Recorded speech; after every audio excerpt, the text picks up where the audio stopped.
He's had a solid bounce back here because it felt like he fell off for quite a number of years, and it almost looked like he was just done. Yeah. I thought that was it.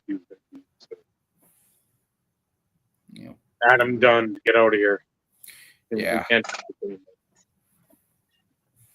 And they're supposed to get Mezarowski back on Friday because he's been out for a couple weeks, and it wasn't an arm, it was his shin. I think he got hit by a comebacker or something.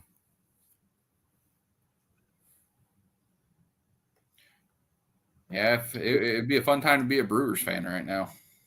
I think Hunter Green for the Reds comes back tomorrow, so I've got him on the DL. Yeah, he's supposed to come back to the rotation. 3 or 4 leagues, so I'm skeptical of taking him off and seeing what he does, because again, that's still going to be probably a pitch count. You guys do fantasy football too? I do. I haven't played fantasy football in over a decade. Longer The than league that I'm in is, I've been 15 years in this league. It's like one from just like, it's sort of the only connection I have to some of these people, you know what I mean? And I like no other time throughout the year, but like during that. So that's kind of fun to have. Like, there's been very little turnover from year to year. Maybe in those 15 years, like 10 people. Like, it's strange to this year. He had to find 2 new teams because 2 people dropped out. But it's been fun. My dad's in it, so he just set the draft date for August 30th. So we'll have to.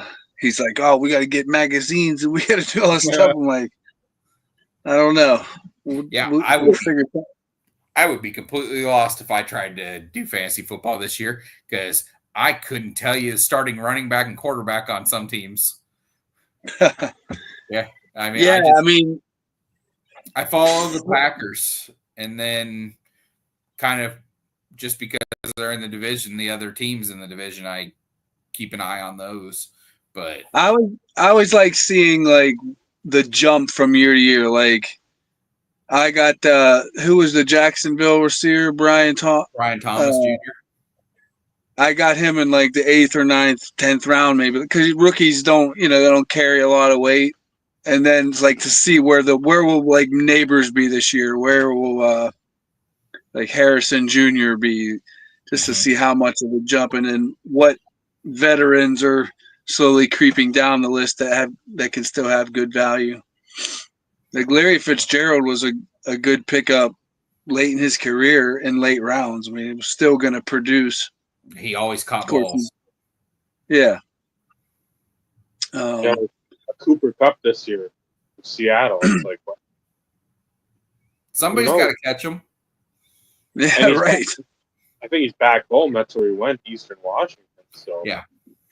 It's like, huh? And you like to get a running back early is important in our league, just because there's 14 teams in the league and there ain't that many workhorses. Like, no. Yeah, like because everybody's like by committee more so these days. So you got to get a Derrick Henry early if that's your thing. Well, yeah, because a lot of teams are going with 3. Yeah, well, Steelers right now have 3. I couldn't name any of the 3. Denver has like 5 right now. Jalen Warren? Is that one of them? Yeah, Jalen Warren. We got that Gainwell from Philly this year, and then we drafted the kid from Iowa. Oh, okay. I like that kid from Iowa. He was that whole team. Yeah. We're excited about him. Yeah, we'll see how it shakes out. Roman Wilson's supposed to be back and healthy, and we like our big tight ends. I mean, we got 3, like with picking up Smith and having Fryermuth, and then that big Washington dude. He's just, how could you not throw to him in the red zone? I don't get why they don't use him more. What? Watching him at Georgia, it was just like, oh, just throw it up. And it's like It's like Shaq. Get it down in the post, and there you go. I mean, you don't have to throw it 20 feet high, but throw it 7 feet high. Nobody's catching except him. Right. Right. You're either going to draw a flag or catch a ball. That team will go as a lot of teams will go, and it's offensive line. If offensive line can hold up, they're going to do very well. Yeah, Rodgers obviously isn't anywhere near, doesn't really have any of the mobility that he ever had. So yeah, that's going to be crucial. I mean, I like our team right now, but it's depth, and it's a young offensive line, second year center. They did move Broderick Jones over to like his true position at left tackle, so we'll see how that goes. But yeah, I mean, that's always the case. Like offensive line, such like an unsung hero type of position, Yep.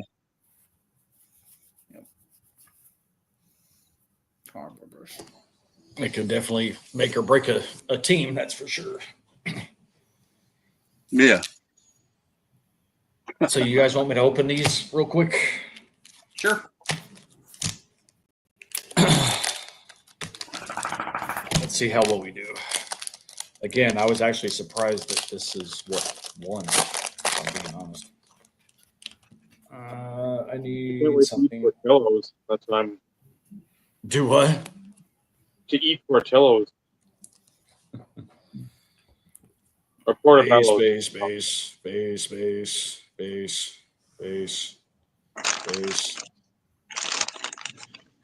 This is like the big thing that we're chasing. It's the green. So Game Gear? of course. Is that Latu? Yep, of course. And then Ben Sanat is the rookie. That's the only thing. That's the biggest thing that sucks about these is like literally you get the one green, the one rookie, and every once in a while you'll get like an insert. Now, you can pull case hits out of these. I actually saw somebody pull it downtown out of one of these, which is crazy. And these greens are not a guarantee either. So we actually did get another green. So let's see. Give me a Jaden. I've already got a bow. There's a color match for Ed. And then, well, it is PC on the rookie, Troy Franklin. But pretty boring. They don't take very long. Again, like the greens are not guaranteed per pack. You can, again, get case hits, but they're hard as hell to pull in these. One rookie, and if you don't get a green, I think you get an insert, I think is what the breakdown is. So, yeah, Ed, that'll probably end up coming to you at some point. Always like a color match. Yeah, that don't mean shit to me though, Ed. It's more about going to other people because, like, I know nobody's going to be opening Optic because, like, it was hard as hell to find in the first place. So, gotta take care of my boys. Trying to see who else was in here from a base perspective. Those color matches for Steelers are tough because aren't blacks and golds usually like 1 in to 5 10 and 5? Yeah, right. And most Packers, gold and green or emerald, are 5 and 10. Yep. Yep. Well, at least these are not numbered. So if I got a Packer, at least it would work. But I don't remember what Packer rookies are from last year. But Edgerrin Cooper. And Bullard and Marshawn Lloyd. Right now, our whole offense is in the infirmary. Oh, that's good. Yeah, the Packers are in. Something had something done with his thumb. Yeah, he injured his left thumb on the last play Saturday, and they decided to just go ahead and do surgery. They expect him to be back at practice like late next week or something. So let me ask you this: that 70-yard field goal, is that now an NFL record, even though it's a preseason game, or how does that work? It has to be an official NFL game. Okay, that's what I thought. Yep. Still pretty cool, but it was awesome. Yeah, that's a boot. Because it was good from almost like 73. It kind of looked like. Yeah, that's a boot. Oh yeah, it had a few more yards in it. And then, of course, somebody stupid went out and spent like $225 on his cracked ice contenders. I was gonna say, Tyler or Jack had that. And I'm like, yep. Go figure. Well, because somebody's banking on him to actually end up doing it in the regular season, and then that'll be the justification. Even if he does. Even if he kicks one per game. Yeah. Yeah. Terry is not an expensive card to go buy, and he's one of the greatest that's ever done it. Yeah. Yeah, but he doesn't have a cracked ice contenders rookie though, Michael. Come on. He doesn't.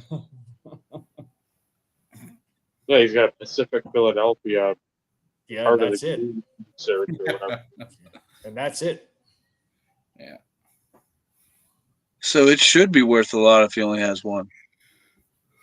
$100, I think. Last I did a peek. Non-graded, raw. Wow, that still surprises me. Of course, again, Vinatieri has quite a few autos. Yes, he does. He signed a lot over the last few years. He has no rookie autos, if that's what you were asking, Ty. No. I Let's see. think at one point, I the Donruss, with the buyback or whatever. I think it was out of classics. 03, 04, maybe 06. Remember the 20. So ungraded, you're looking at about $60 to $90. That's really good. That's still pretty healthy, yeah. That's good though. Yeah. I mean, almost everything's buy it now or best offer. So, like, there's currently a PSA 10. It's still got 4 days and 23 hours left. It's already at $138.50.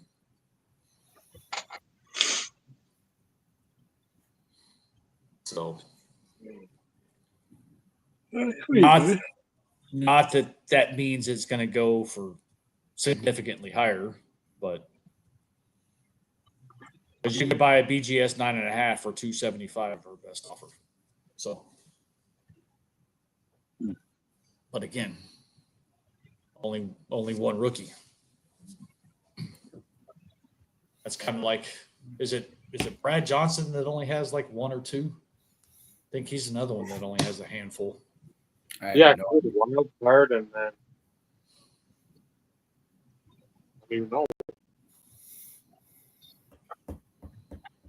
That was There's some guys like Brian Dawkins. He doesn't have a bunch. He wasn't in a lot of things. Like John Lynch, he only has a couple. Yeah. Ed McCaffrey, I think, only has a couple. Like, yeah, but that's also early 90s. There wasn't as many brands in those times though, too, and they were like later picks. But you're right. I mean, like Derek Brooks Yeah. doesn't have a ton. Nope. What's another one?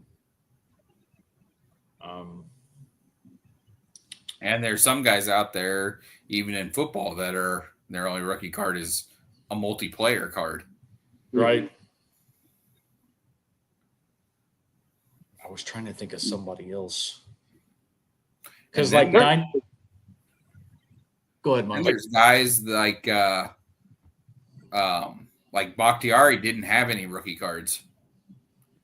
I don't think he had a card until like year 3 or 4, and they put the rookie card logo on it.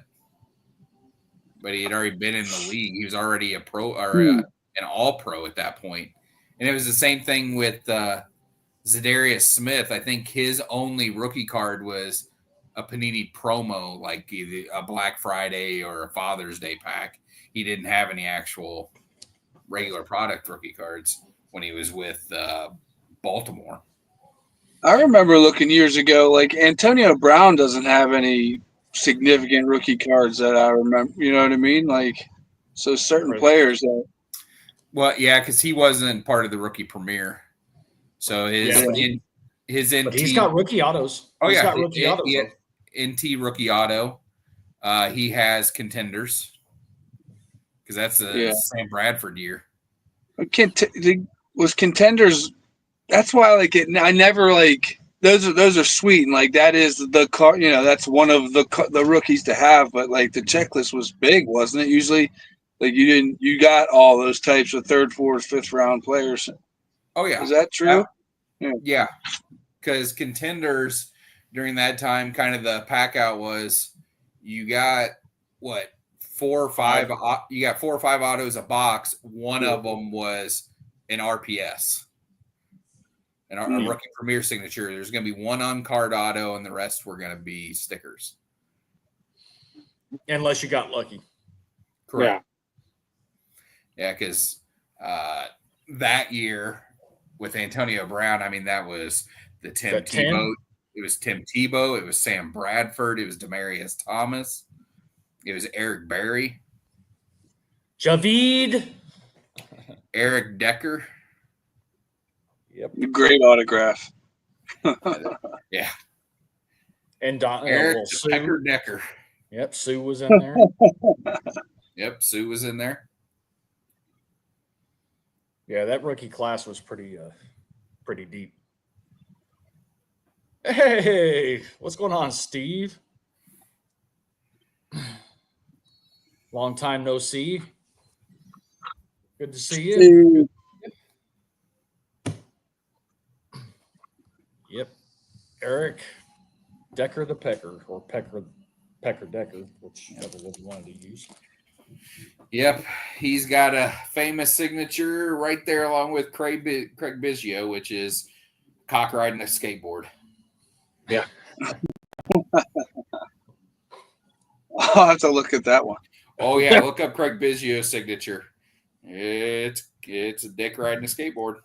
That's right up my alley. That's maybe a new PC for me. Yeah. Oh shit. That's why and one of the most I shouldn't say sought after, but people really like to own it if they see it. It's from 5 Star, the quotables. You had the Isaiah peed my pants. He inscribed that on a 5-star quotable. That's funny. And then he rolled his vehicle, 2 years later, 3 years later, and again, leg was amputated. Because again, that was at one point like a brief PC because I followed him at the University of Cincinnati. So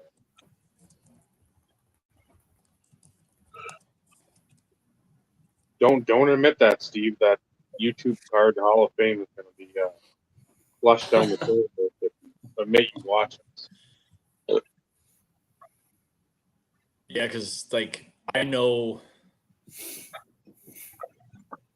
back when Antonio started breaking out, big time breaking out, people were really looking for his stuff. His stuff Is it- still sells decently. Because it shot up big time. Well, yeah. I mean, if you take away his absolute craziness, his numbers are Hall of Fame numbers. He produced if Sterling Sharp got in, like, granted, I wasn't like, what were you saying? No, I was gonna say I think Antonio Brown will get in. Yeah, You think he will, even with all the off the field stuff? Yeah, because what has he done that's been terribly illegal that he's gone to jail for? Nothing yet. Yeah, not yet. Keyword yet. And let's be honest, who doesn't want to see that speech? Because it's gonna be batshit crazy. Yeah, that is pretty funny. That to think about. I think they probably have to put a major time limit on his and be like, okay, here are your restrictions. Or better yet, somebody has to write this speech. We need to read it and approve it before you can say it. It better be on a delay too. They better not do that live. Just do it live. I want his Hall of Fame bust to have the Coolio hair. I want him to be inducted by Ben Roethlisberger riding up there on a motorcycle. Yeah. Oh, Jesus. You want to talk about printing money? That's what we call printing money. Correct. Yeah, that would be a tops now. Well, I guess it would be a Panini Instant. Because they would print that shit to the moon and people would be all over it. Hell, I'd probably buy one. Yeah. Just for the spectacle of it all. Yeah. Right?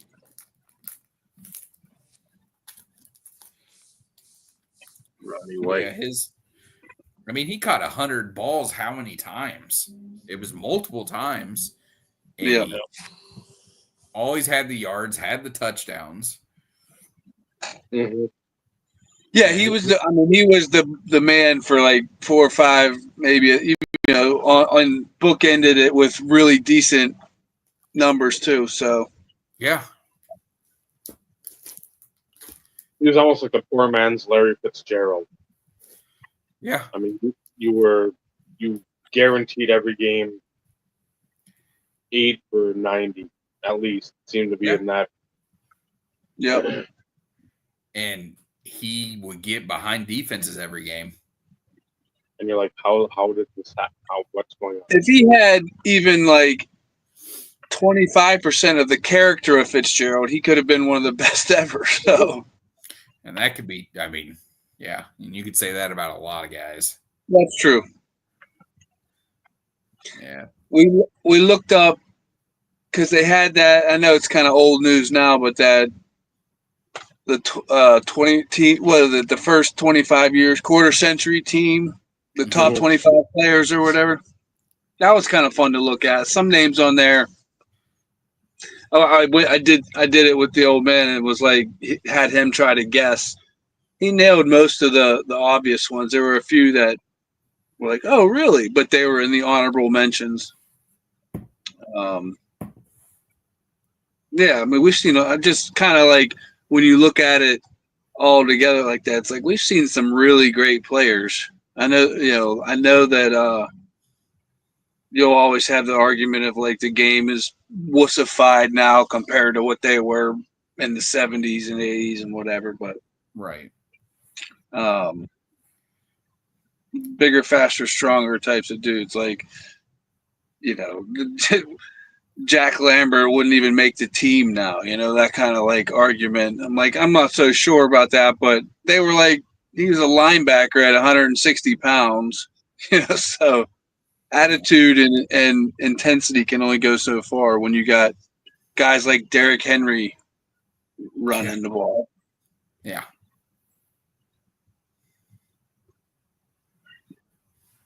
Yeah, Henry is something else. Well, then you had to change the game too, because when you're starting to have people like, Mike Webster and Junior Seau, and I know they're blowing themselves up, and it's just like, you you look at all the hits. It's like at some point somebody's got to like protect them. You can't just be going in like a cannonball. And again, as cool as the hit is, as cool as like somebody literally looking like they're getting broken in half. 5 years down the road, if you take a few more of those hits, you're probably broken in half, literally, because your body isn't meant to be hit by cars and buses. Oh yeah. Who's the guy that hit Brady on? It's a famous hit, and I'm blanking on who it was who actually delivered it. But went helmet to helmet with Brady, and Brady just popped right up. It was crazy. I'm sure it was adrenaline. Huh? Was it Terrell Suggs? Maybe I can't remember. And then we always see the Sean Taylor Pro Bowl hit on Brian Moorman, where it literally looked like he killed him. He looked like he was dead. I go back to Steve. When the Bengals and the Steelers were going back and forth with like Burfict and Juju Smith-Schuster, like those were some monster, just blindsided. I'm not looking and I'm going to lay you out. Yeah, scary stuff sometimes. Yeah, Steve Young in his last hurrah in that Monday Night Football game against the Cardinals, when I think he turned and he just got fucking smoked, and he was sleeping on the field. He was absolutely out. Who's that? They had that tight shot. And he's like Steve Young. Oh yeah. Well, Favre was the same way. Favre in his last time on the field, he was out. He got clipped. Probably easier to warm up to the idea of retirement at that point. Yeah. And Favre stated as much. I want to have some quality of life left after football. Yep. Once our Robert Smith retired, that and he's fucking smart. Yeah. He's like, I'm getting hurt every third year. Now it looks like the old everything's going to fall apart. You got Michael Bennett you're drafting. You guys take it. I'm going to go study my astrophysics or whatever the fuck it was. Andrew Luck did the same thing. Yeah. He got that one still it's still shocking. But he said he got tired of playing, rehabbing, getting back, and then getting hurt again. He spent every offseason rehabbing from some surgery. Yeah. And it was a lot of the fact that he didn't have a good offensive line protecting him. He had Quentin Nelson and nobody else, and you can't have a line with one good player. No. And yeah, he walked away. And don't you remember? I'm blanking on the name. It was obviously a young kid. He was a rookie for the San Francisco 49ers. Looked like he was going to win Defensive Rookie of the Year. Chris Borland. Huh? Chris Borland, linebacker. Borland, that's what it was. Yeah, and he walked away. He retired. Yeah, because I think that first year, and that was it. He's like, yeah, I'm good. Yeah, he played 1 year. Kuechly cut his career short. The fame and all that shit might be great, but you know what? I don't want to. You see a lot of these guys in their 40s, 50s. They look like they're in their 90s. Yeah, they don't move well. They can't put a sentence together. Yeah, when you're shuffling along. So, well, was that recognition worth it? Yeah. I'd like to have some recognition, but I'd also like to have my druthers about. So, instead of just like in a fog. Somebody dabbing the sides of your mouth with a napkin for you, Yeah. That's rough. I thought you already walked around with your brain in a fog, though, Dave. This is true. I mean, you look at the videos on what I'm picking up. I mean, it's day one Well- to now. Well, I wasn't referring to that, but you've remained consistent, Dave. Come on. Consistent fog. Remember, collect what you like. Always learning. Are you now?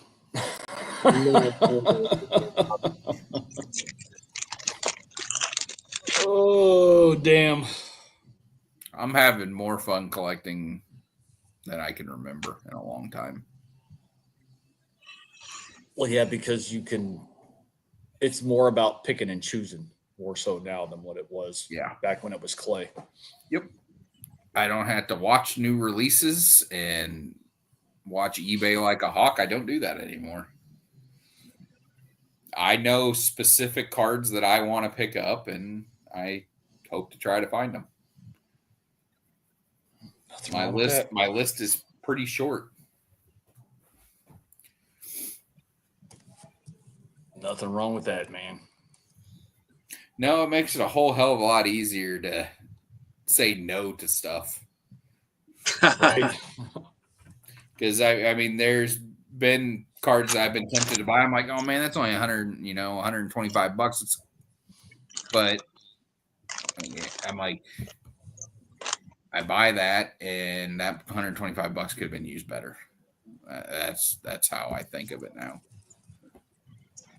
Because what's going to happen is I'm going to buy a couple cards that, yeah, they're nice, but I'm buying them because I'm bored. And then something I'm really going to want is going to come up, and I'm going to have to figure out. Now I'm going to have to sell those two cards I just bought for no reason, probably at a loss. I mean, and yeah, I'd rather just wait.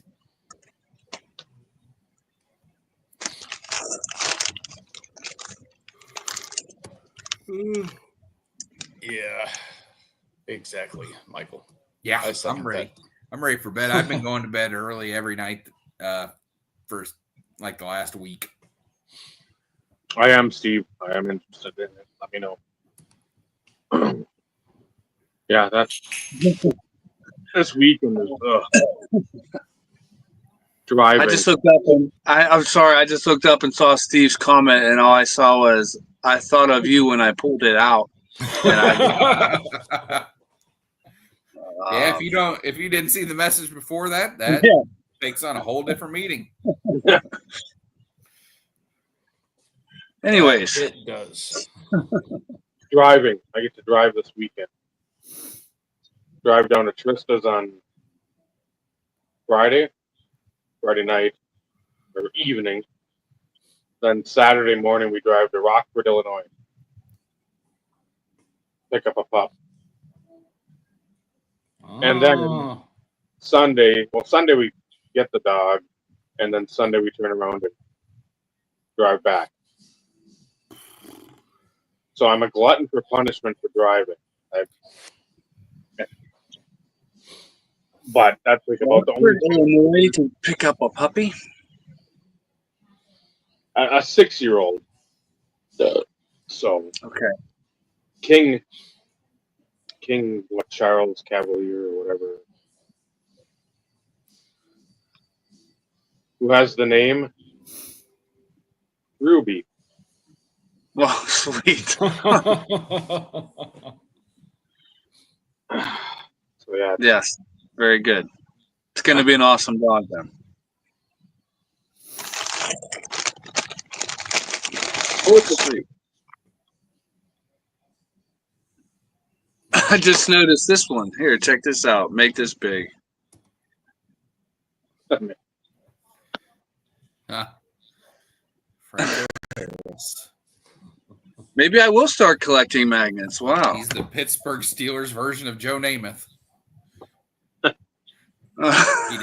did one thing, and it's remembered, and somehow made Hall of Fame for it. Yeah. Be a good side piece. Name I've never like compared his stats to other runners of his era, but it's all like lore based commentary of these guys. Correct. Yeah, Joe Namath should have items in the Hall of Fame, and he should be mentioned in the Hall of Fame. He should not have a bust in the Hall of Fame. No.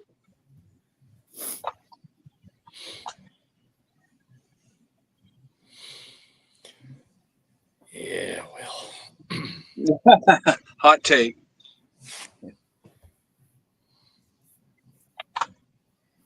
There should definitely be a photo of him and Susie Colbert. Yeah. You're pretty. I want to kiss you. It's like, Joe, you said the inside thing out loud. Yeah. Right. We're all thinking it. You just said it. I want to kiss you. That's funny. I mean, that was gold. I couldn't believe that when watching it live. It was like, I was watching it live too. Yep. it was like, oh man, that just happened. He's really drunk right now. Oh yeah. Yep, I recognize that drunkenness based on other family members. That glassy eyed, like little head bobble action. Yeah. Yep. That sly smile just doesn't go away. And nobody in production thought it was a bad idea to put him on camera. Right. Yeah. At that point, it's your fault. Yeah.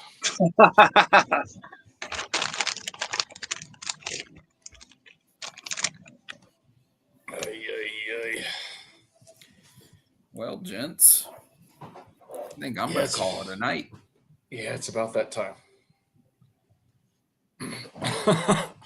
Yep. Hopefully next week I'll have a couple cards to show.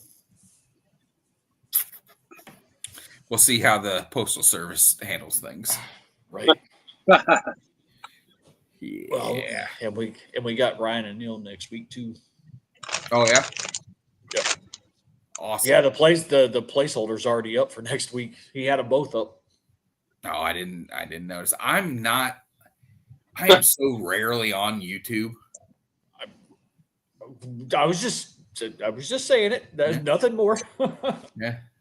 Dave was actually on the mall when he put them both up because he got that confirmed and he wanted to make sure he had the placeholder up too kind of earlier. So we'll get the national point of view from the dealer perspective, like we always do. It's become the tradition as of late. Very cool. The last few years. And then that's our last episode until September. Last week's episode was very enjoyable. I liked it a lot. Yes, it was. Like I told Dave, I enjoyed just being able to sit here in my chair and just listen to everybody else talk.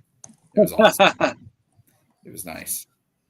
Yeah, we don't get those very often too, so we enjoy those moments as well. Yeah, that was great. But well, you all have a good night and a good week, and see you next Tuesday. Yep. Have a good one, Michael. Good night. See you, Michael. Well, safe to say, no Vincenzo. No, we're not taking a break. We don't ever take breaks. Except a week here and a week there. I once went on vacation from myself, but it was short-lived. I grew a mustache. Yeah, it is as long as Dave continues to have something rattle around in his head, I don't see us going anywhere. We have said that at some point we may change to once every couple of weeks. But we're not there yet. So we're at least forthcoming with information. We like to prepare everybody just in case something does transpire. So nobody can say we didn't fair warn anybody if that does change at some point. But as of right now, it isn't.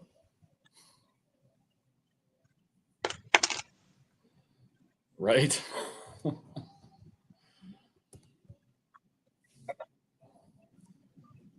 What's vacation mean?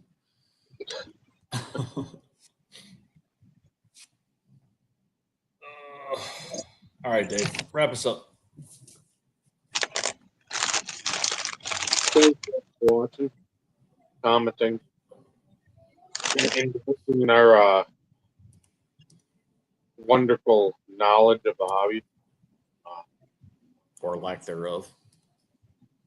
Well, we've obviously got some sort of smarts that people enjoy. Still for the some of our shit for theirs. They just don't have the cranial capacity to figure some of this stuff out. Thank you, Michael, for jumping on. Robert, always good to see you, my friend.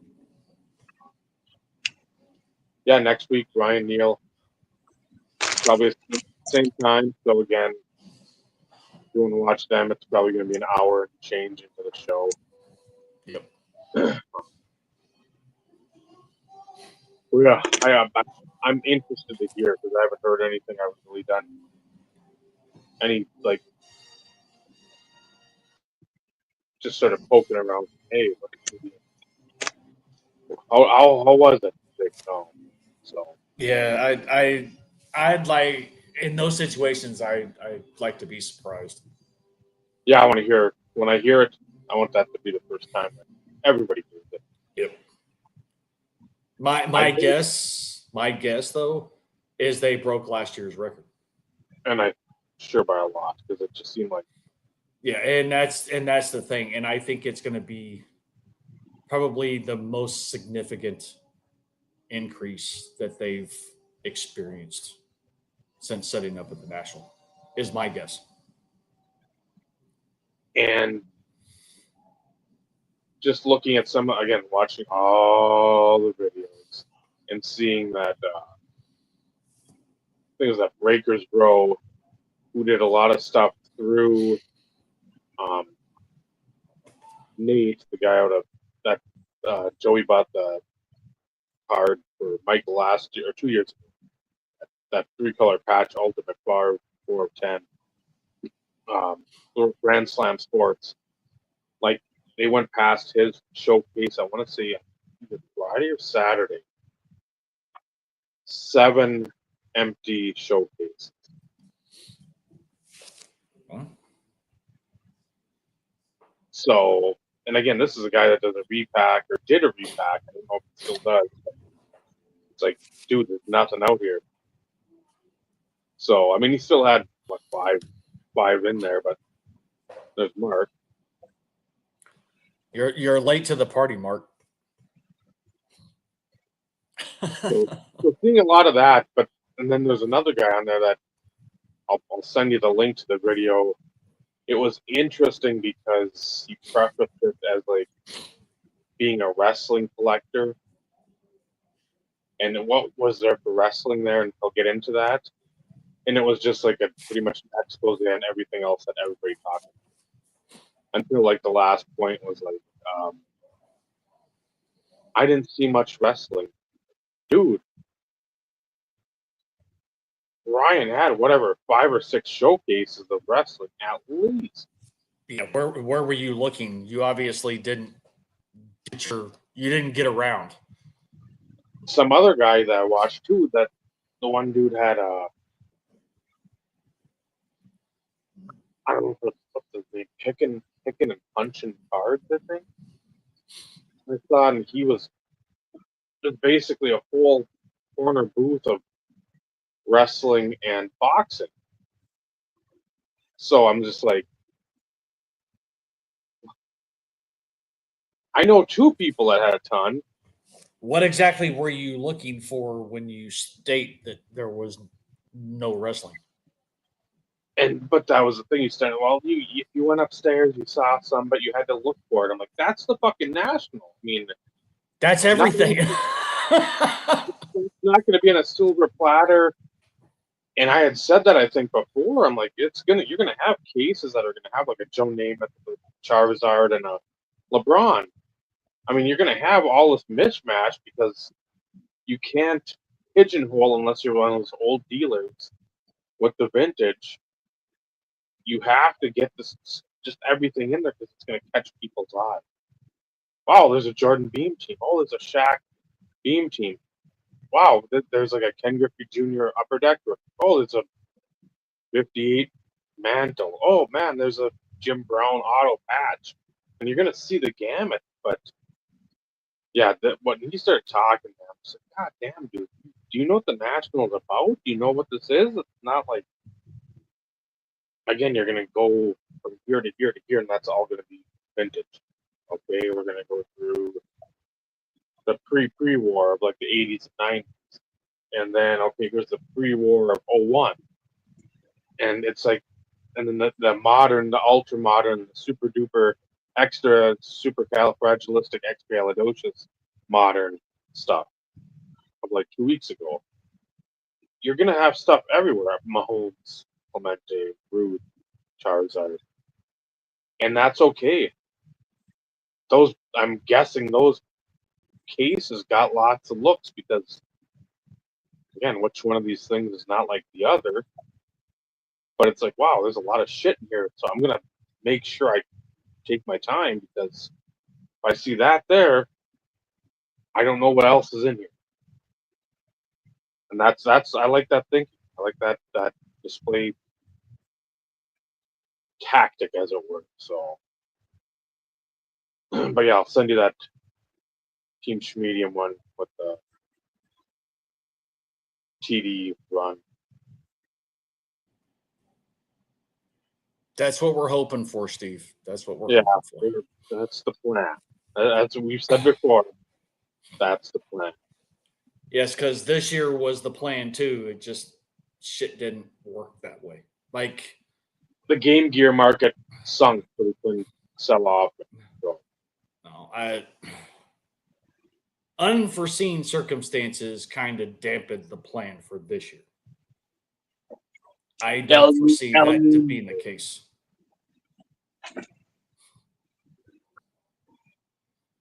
Well, trust me, like we talked about it, and we usually bring it up in after hours more than anything.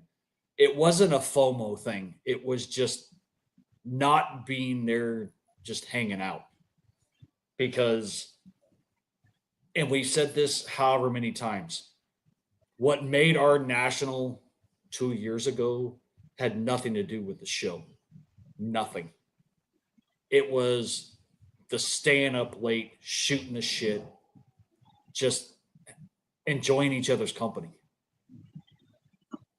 That's what made it memorable. Meeting all the other guys, like, and I'm not trying to like pigeonhole and say that like meeting all the other guys was not important, but you know, it really was the interactions, the hanging out, the people, the conversations. which I've started hearing a lot more in these people's videos, which I fully call bullshit. Everyone says that. I'm like, I get there might be some people they look forward to talking to. If you want to talk with us, and I'll speak for us, we're more than happy to oblige. But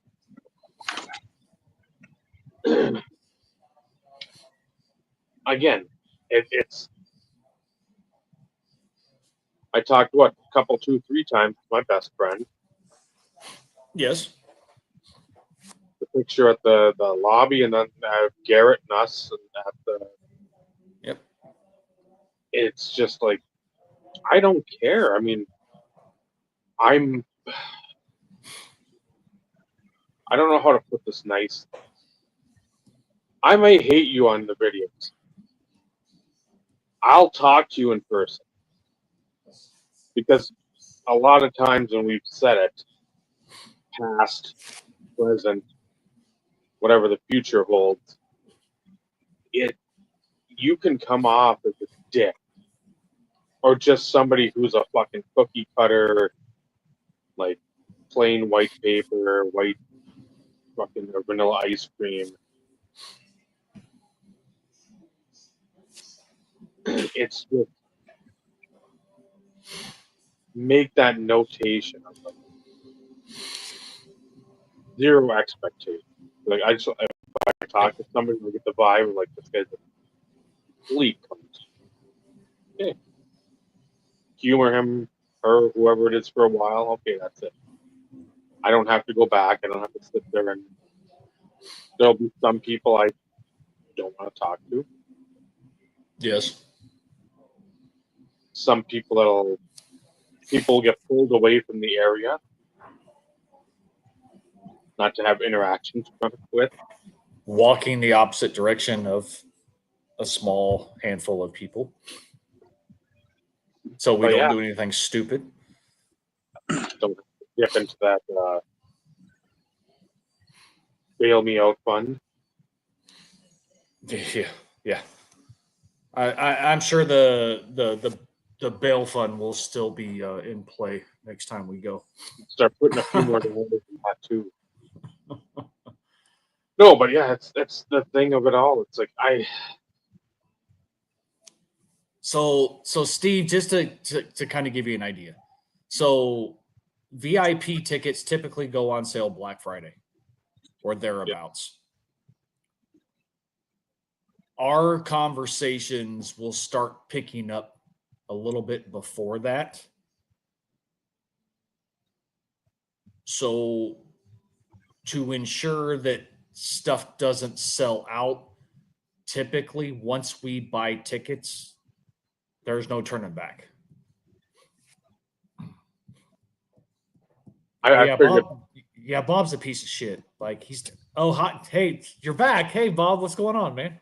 I didn't see you there. How you doing? May I interject? I'm gonna start a show with the dude. There's that we're big Alien fans, so they have that new Alien show. He's been not waiting for me, but we're gonna watch the first episode that aired tonight. So I'm gonna duck out, and not because you mother effed me. Well, because it's all out of love, anyways. You know I love you, Bob. Yeah, buddy. But this was good. I'll show more magnets next week. One's like a pill a day keeps the stork away.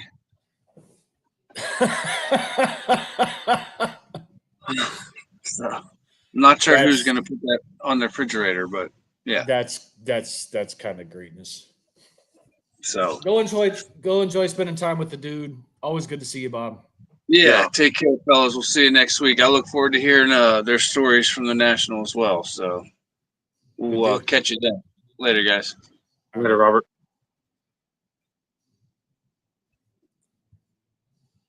All right, in all seriousness, wrap us up, Dave. Seriously, because we can keep talking about shit. So, Steve, again,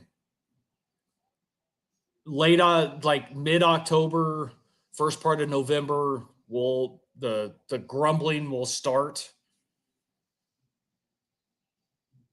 If tickets get purchased November, December, again, typically there's no going back. All that's going to be dependent on how conversation goes with the person that I would need to rent the rooms through. So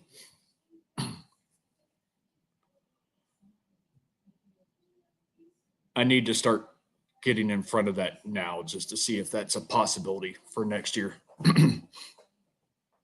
Since we're talking about looking at a different locale.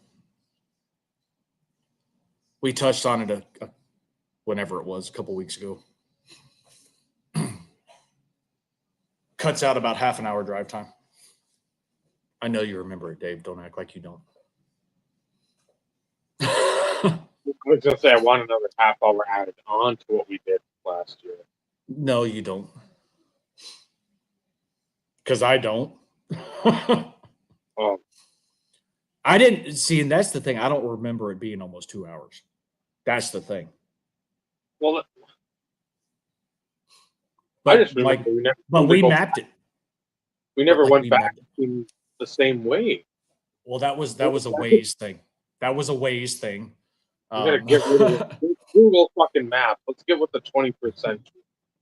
But Not yeah. the crazy ways bullshit. But I mean, we mapped, both Joe and I mapped it, and it said like an hour and 48 minutes from where we were staying, and the other place is like an hour and 12.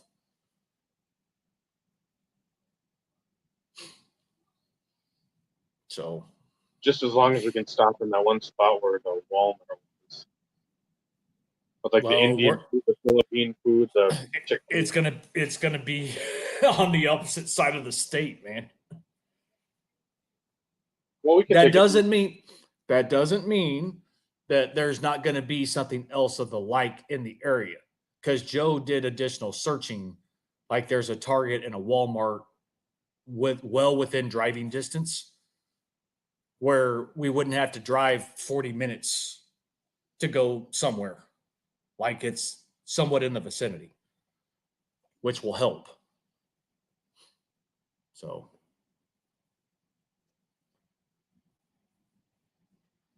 Steve, if all else fails, we can talk. If that means I need to buy your ticket, if that helps save some cash, if you end up staying with us, as long as it falls into place, you won't have to pay to stay. So we'll figure out a way to make it work if you are seriously wanting to go. And if it's a money thing, we'll figure something out, man. And I mean that. That's not just lip service.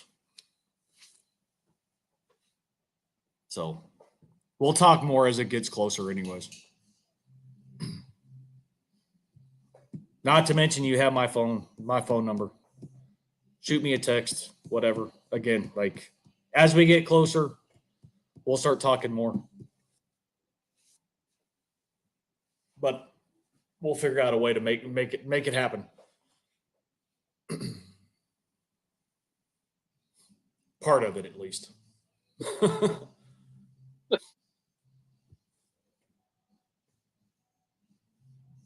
So I just sorry, hold up, Dave. I'm just again. I know that you are, Steve. That's not what I'm saying, but if it comes down to it, if that's part of it, again, like you've been wanting to go for a long time. You're starting to get your health back kind of in check to where there's less chances of I'll use the word issues. I don't like to use that word when it comes to health related stuff, but like I don't want to get to the point to where you'll regret not going. Cuz it took me too long to go as it is, and I'm so thankful I went. And I want to go again. And Detroit is a definite gonna happen. So we may not make Chicago in 27, but we'll definitely be in Detroit come 28. You can count on that one.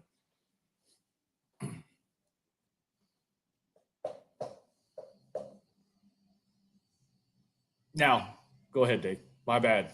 My apologies. So next week, Ryan and Neil, RBI crew.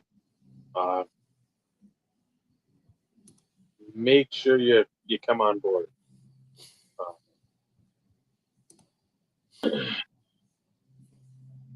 You'll hear numbers. You'll hear interesting stories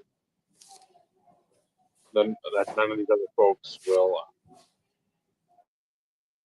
regale with you. So remember that for next week. So, Michael, for Robert, that's Steve, Dave, this has been the IRP. Remember, collecting cards, it's a wonderful hobby. The friendships you forge along the way, that's what really matters. Good night, everyone. Good night, everybody.